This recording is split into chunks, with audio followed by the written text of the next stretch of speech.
How's it going, everyone? In today's video, I'll show you on how you can connect your Xbox or your 8bitdo controller to your Xbox. Now, it's going to be extremely simple.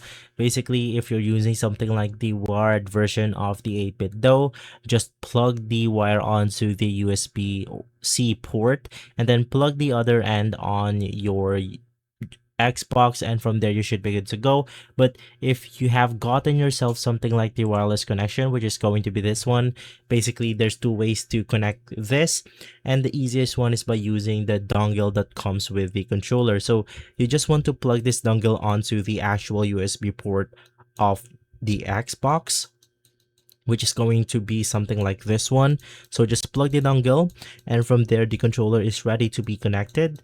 Head over to the back of the controller, and once again, there's two types of connection: the Bluetooth one and the 2.4 gigahertz, which is going to be the USB dongle. So just make sure that you have switched over to the 2.4 gigahertz, and then you want to press on the power button, which is going to be this one, and then it will instantly connect it onto the dongle that's connected to the Xbox, and from there you're simply good to go. And so guys, if this video has been helpful, leave a like, subscribe, and follow us for more videos like this. Thanks for watching.